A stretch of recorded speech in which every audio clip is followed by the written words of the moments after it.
Hi, I'm Coach Corey Wayne, and this is my video coaching newsletter. And the topic of today's newsletter is going to be why women lose interest. Well, I've got 3 emails. The first 2 are from guys who are making some fairly obvious mistakes, and so obviously I want you guys to kind of go through it with me and see if you can see where they're going wrong, because the idea is by doing these newsletters, I want you to be able to take the things you learn in my book, How to Be a 3% Man, and not only learn it, but become good at it and help yourself and fix your own problems or issues or things that you're struggling with, but also to help the people around you. Because at the end of the day, I'm one dude. I can't help everybody. I can't coach everybody. I can't talk to everybody. And so the goal is to make all of us better, to make society better. And so the final one, which is interesting, is actually from a woman.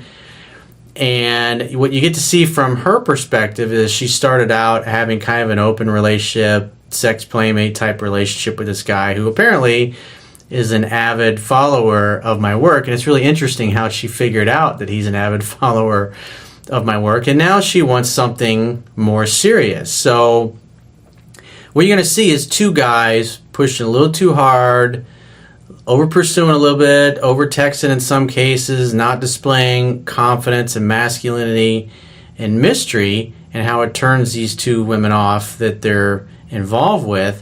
And then the last one you're going to see from a woman's perspective of how when you actually apply what's in the book, How to Be a 3% Man, which you can read for free at understandingrelationships.com by subscribing to the email newsletter, what you'll see is how it causes her to want more from you.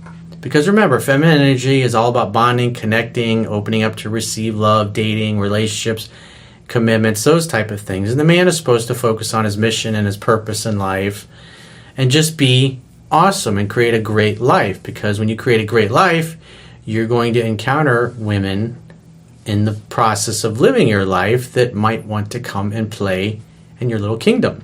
So with that said, I got a quote that I wrote, and then we're going to jump right into the first guy's email. So the quote says, "Women love men that are sure of themselves and that demonstrate their high value with confidence, playfulness, charm, humility, self-deprecating humor, and mystery." So that statement there, when I go for these first 2 emails, I want you, as I read these things, I want you to go, does it sound like these guys are displaying that or the opposite? Women loathe men who question themselves, who shrink from challenges, and who constantly seek approval, attention, and validation from women. That's another statement you want to look at. These guys feel confident, they sound confident, or are they looking for approval and validation from the woman? If you don't trust in yourself, women will never feel safe and comfortable enough to trust in you and your leadership ability to the point that they will willingly and enthusiastically submit to you emotionally, mentally, spiritually, and physically. What we're looking for is a woman who really wants to get on your fun bus. And the reality is most guys don't know any better when they start dating a woman they really like. They're begging and pleading with them to get on the fun bus. And obviously, the women don't seem to want to get on it. So with that said, let's go through the first guy's email. He says, "Hi Corey, longtime listener. I've read the book 7 times and I use the videos as a reminder. I know you have a great take on these situations and I'm looking for guidance. I'm 57. The girl I'm dating, or was dating, is 51 years old. I work and she is retired. She sold a .com business a few years ago. So she's independently wealthy. So she's not going to be in a rush. She has choices and options, obviously. So he says, high level, Tinder date. Prior to the first date, back and forth texting because there was a 2-week wait to meet because we are both busy. Pictures did not match the profile, but she is cute. I noticed that this tends to happen more as you get older or as the women that you date become older, especially if you're meeting online. I had a buddy of mine that sent me a picture of a girl that he met, and you could tell that there's some kind of filter she used on it to make herself look younger, and obviously she looked way older in person. I've noticed that as well. You'll see that, especially women are like around, it seems like early 30s, they start using these filters and make themselves look younger. They have glasses and little hearts and all these other ridiculous things. At least I think they're ridiculous. Girls think they're cute, but it's like they obviously figure, hey, once you get together in person, you'll really fall in love with their personality. Which is interesting because us guys tend to be more visually focused, whereas women tend to be more focused on the connection and how they feel as opposed to physical attraction. So he says, first date, immediate physical attraction, lots of kissing, heavy petting, hand-holding, innuendos. I planned 3 stops in one date from the book, and she loved it. Notice what she's about to say. During the evening, she said it was her best date ever. Interesting. Best date ever. Hang out, have fun, hook up. The simple formula from the book. Thanks, the book made the difference. At the 3rd stop, we danced and drank, and we were leaving. She got mad when she saw the bar bill and said, I drank too much. I was those little elves. It wasn't me. So here she's tweaking his balls a little bit. So what you'll notice later on in the email is he obviously gets a little defensive about this. You always want to have a better comeback. If it doesn't bother you, it's not going to bother her. It's like, I didn't order those drinks. Those are yours. You drank those. I didn't drink those. She walked off into the sunset, although there is chemistry, things happen. So notice what he says. As the book would say, 3, 4, 5 days later, you're going to get in touch with her. Remember, it took 2 weeks just to get together for the first date. So he says, I sent her a text the next day wishing her well politely. Remember, mystery. Women, it's a scientific fact that women are more attracted to men whose feelings are unclear. And I get a lot of shit about it, but at the end of the day, women like you more if they wonder whether or not you are into them. And so he's texting her the next day already, which is, remember, he said he's read the book several times and he watches the videos to fine-tune things, but obviously we can tell here from that statement he's not really following it. Wishing her well politely. She responded immediately and said she was upset then, but not now. She said one mistake in a perfect evening won't stop her from seeing me again. Don't bring it up again, she said. I agreed. So obviously now you're seeking her approval. You're apologizing for drinking too much. Instead of, if when it happened, if you'd have joked around and been silly about it, like it was not a big deal, I think there was a hole in my glass. Maybe it was just because we were having so much fun. Well, we didn't run all over town all fucking night. I burned all those calories off. I had to maintain my buzz to keep up with you. But instead, he got a little butthurt and upset, and he calls her the next day because he's feeling bad. He's feeling, uh-oh, I did fucked up. She thinks I drank too much. Let me call and apologize and smooth it over and be extra nice. That's where he went wrong. That deserves a, come on, man, you ain't following the book. And if you're inclined to have one of these nice mugs, or the 3% Club, or No Drama Allowed, teespring.com, teesprang.com. Once you get there, just search for Coach Corey Wayne and you'll find it. I'm sure a few people will bitch in the comments, oh, stop selling things. I don't come here to watch a commercial. I want information. Got to pay the bills, dude. And besides, these are the ones you guys all asked for. She sent me text messages every morning since the first date, and we talked on the phone once, 80-20.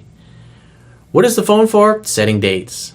So he's already kind of treating this girl like his girlfriend, talking more than he should, because again, he's worried that she's not going to like him because he drank too much. So already he's questioning himself. He's not sure of himself. Remember the quote that I read in the beginning of the video? It's not looking good. If you don't trust in yourself, how is she going to trust in your leadership ability? Remember, she's obviously is independently wealthy. She's retired, sold a .com, and you're working for somebody else, and you're seeking her approval. Back and forth for a couple days, playful, started to make the second date, of which she was all in. Well, you should have made the second date right away. But you shouldn't have reached out the next day to apologize for drinking too much. Because, I mean, that's right after your first date. So you're basically saying, hey, I just want you to know I'm not drinking. I don't drink too much. So, I mean, at her age 51, she's probably dated, gone out with guys that have drank too much. Maybe she's got a bad experience with that. And now, especially if she got so upset about that, obviously there's a reason. Maybe she had an alcoholic parent or family member or a guy she dated, and now you're reminding her of that. Instead of joking around and laughing about it like it wasn't a big deal, you made it a big deal. And since you made it a big deal, now she thinks, maybe this guy's got a problem. And I don't want to go through all that I went through again. The next morning, she made a commitment to call me at 10:30 a.m. to let me know a specific day this weekend. I did not get a call or a text. Sometimes women will do this on purpose. I'll call you tomorrow, or I'll give you a buzz over the weekend, or I'll text you on Monday, and they don't do it. Remember, dating's like a game of tennis. You also want to see, is a woman going to do what she actually says she's going to do? Does she have integrity? And so, how does he handle that? He says, I sent her a text, hi, that night to gauge attraction. Now, why is he trying to gauge her attraction by sending a text when she told him, I will get in touch with you at 10:30? Because he's thinking, I fucked it up. Now, why would he think he's fucked it up? Because he doubts himself. He doesn't believe in himself. He doesn't believe in his own worth. I'm saying that because of what I see here in his texting. He's seeking her approval. He's begging for her attention. So he's just trying to find out where he stands. That's not masculine at all. That's not communicating that you're sure of yourself at all. That's communicating that you're needy and you're insecure. Remember, this woman's retired. She probably made millions from her .com. She don't need you for money or anything else. She wants you to be secure in yourself. She doesn't want you losing your shit because she broke your balls about drinking too much. No response. 2 days later, I sent her a text. Hey, it looks like this weekend is up in the air. Call me when you are available. No response. 2 days later, I sent another text to check on her. Usually she responded to my messages. This time she responded immediately. Said she wants to see me, but has family issues. Dad sounds terminal. Daughter's coming home? Question mark, question mark. Right. He's treating her like they're in a relationship, and all he did was go out on one date and hold hands and have a little bit of kissy poo. 10 to 15 times, bro. You got to practice this, because when you meet a girl you really like and you have chemistry with and you fuck up like this, it's like you revert right back to the old behavior and you get blown off for the same reasons that all those other girls that you really liked blew you off. Bad, bad, bad way to go, my friend. But obviously if you read the book, I used to do the same thing. I found out the hard way. So some guys are a little thick-headed. They got to learn the hard way. You got to get burned a few times. I'm thinking about using the no contact rule and go about my business. If she reached out, then good. Well, you kind of already, it's like you've already driven off the bridge, and as you're plummeting down to the ravine, you're like, oh wow, I guess that bridge out ahead sign really was legit. I'll make sure to follow those in the future. But by that point, it's already fucked. I wonder if she's thinking, I will figure it out, and she is detaching. The chemistry seemed real. Well, it was until you talked her out of liking you. I'm not sure if the communication stop is a drop in her interest level or she is testing me. Come on, man. That's my story. I really like this one. It took me a while to find chemistry on a date. That's what I'm talking about. This is why you prepare. If you are focused on your mission and purpose, like I talk about extensively in Mastering Yourself with my second book, which you can also read for free at understandingrelationships.com, you wouldn't be worried about this girl. You would have waited 3, 4, 5 days, maybe the next week, and then gotten in touch with her. And if you'd have waited, she might have reached out to you first. But since you were seeking her approval and begging for attention because you really liked her, you thought if you're going to be extra nice to her, she'll like you more. But what you did was you acted weak, you acted unsure of yourself, and you were seeking her approval, and you communicated that you basically didn't think you had much to offer, and your actions reflected that. And obviously she got turned off. So I would let it be. Don't call or text her at all. Let her reach out to you, then make the next date. You violate the principles, you're going to get ghosted. And that looks like, for the most part, that's what's happened. Now she's giving some excuses. They kind of sound like they could be legit. But you were all over each other on the date. So let's go through the second email. Hi, Coach Corey. While your video sessions and book are great, I've read the book once. 10 to 15 times, my friend. Otherwise, you'll end up being like the first guy. So huge thanks. I'm not expecting a response to my email or it being discussed in your newsletter, but I thought I'd share my mega disastrous year with you for a bit of interest. I'm based in the UK, and in a nutshell, it's been a perfect storm of all the things you teach not to do. These are the kinds of, when you experience pain, that's the kind of thing that makes you go, holy shit, I don't want to experience that again. I became involved with a new girl at work last year after some heavy chasing from her. We were both in relationships. She was obviously unhappy at the time with hers, and regretfully, I cheated. I got caught up in Skype work communications, LinkedIn chats, and arranging meetups in secret. Come on, man. If you're not happy, you gotta have the balls to tell the girl that you're with that you're not happy and that you don't want to be in a relationship anymore and that you want it to end, and you move on with your life. It's not fair to her or to you to try to line something up on the side. See, here's what most people do. They don't like being single. The thought of being single and not having somebody sucks to the average person. They think about all the dates you're going to go on that aren't going to go anywhere, all the phone numbers you're going to get that turn into nothing, all the girls that you go out with for a couple months and then you find out that they're really not what you thought they were, and until you find somebody you really jive with. And that's understandable. But what a lot of people do is they figure, oh, I won't leave my current relationship until I line up somebody better. That is just a low integrity way to go about things. I do not condone or endorse that at all. It's just a shitty way to be. You reap what you sow. You're putting karma into the universe that you're going to get burned, and you'll see he's going to get fucking burned in the end of this. And he deserves what he gets. He says, my interest level at first was low, but she became hotter by the day, and I gradually became infatuated. That's what happens when you don't have emotional self-control and you don't know the fundamentals in the book. She was different, forthcoming with talk about sex and cheating from the outset. So she's a liar and a cheater as well. Sex never happened. After all that,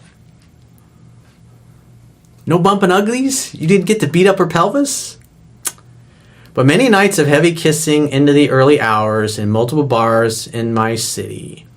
I was caught up in the excitement and possibilities, but was also fearful and suffered from huge guilt. She dumped her boyfriend over Christmas. In January, it became torturous for me as I didn't know what to do. I ended up finishing my relationship in early February. At least you did that right. So good on you for that. And about a week later, she returned to her ex.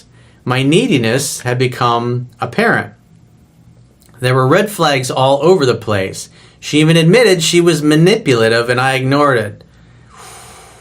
I'm going to be different. I'm such a great guy. She's going to see how awesome I am, and it's just going to become the perfect fantasy of a woman that I want. That manipulative comment, that's who she was in the past. Now that she's with yours truly, things are going to be great. It's going to be swell. Trust me. Look at the ways we bullshit ourselves. Remember, we make our decisions based on emotion, and we use logic and reason to justify it. But it feels so good. Over the next months, she took a bit of time off work, a 2-week trip of a lifetime, holiday paid for by her boyfriend, to which she texted me every moment where the time difference allowed and sent me pics of herself, and a month's unpaid leave to Australia to see family by herself, where in contrast, she contacted me once. Obviously, she wasn't that into it. Interest from her, and I guess she was with her boyfriend. Whatever she wasn't getting from her boyfriend, she was getting that from you. If the sex was great with her boyfriend, but there was no emotional or mental conversations going on or connection going on, she was getting that from you. That's what weak and insecure people do. They just find somebody to fill that need instead of, wrecking your life, in essence, wrecking your personal life. And it's understandable, you got marriage and kids involved, but how is that healthy for kids? How is that good for your spouse, your significant other, or the person you live with to live a lie? Do you really want to get busted cheating? That's just not a good way to go. Interest from her started to dissipate, but my feelings were still strong. While I was dating other women, she would say things like she was jealous of things going well and if only things had been different, etc. However, she recently broke it off with her boyfriend again, and I allowed her to stay at my apartment for a bit, but then she started to see another guy in my office, and our friendship, as he put it, went downhill from my part, as I felt the only way for me to deal with this is to blankly ignore her, which has now been the case for the past 2 months. Oh, you even let her live with you. Ooh. I know he feels like a chump. I know I would if I was in that situation. She came and lived with you and nothing is going... Meanwhile, she's living with you and you're helping her out. So you became the gay male girlfriend instead of her lover. Bad, bad way to go. But it gets better. We're not done yet. There's more to the story. This is the part that I find the hardest, as it's not my natural default, as I'm usually really personal, but it's fairly destroying to see her pull the same tactics on another colleague, seeing her Skyping and flirting with him all day long, and who has now dropped his girlfriend for her. Wow, there's a cheating triangle in the office. I think you should go to teespring.com and get yourself one of those no drama allowed mugs, my friend. Because if you would have, and you understand the meaning behind that, you would never get involved. I think you're cute, and I like you, and I enjoy chatting with you at work, but you got a boyfriend, and if it doesn't work out, get in touch with me someday. It's just not appropriate for us to talk while you have a boyfriend. Sorry. Somebody's got to hold us accountable. I feel I've been puppeteered, you did it to yourself, brother. Although after some stress and health problems this has caused, I've started to bounce back a bit. Good for you. But still have the awkwardness of the workplace. She still dominates my thoughts, and I know she shouldn't. Well, obviously you developed some chemistry and emotional attachment. Remember, rejection breeds obsession, and now that you're working with the dude that she's now with, who is... hopefully, at least he's giving her the meat missile, the pork sword, having a good life. Maybe he's doing better than you were. But you know what? She's his problem now. Flirt with the other girls in the office and try to meet and date as many women as you can. Because eventually you will meet somebody that you really like. And if you're honest with yourself, remember, when you first met her, you were like, not really that into her. But she became more attractive over time. So the reality is you fell for a chick that you really weren't that into. Partly because she wasn't available. Remember, we tend to want what we can't have.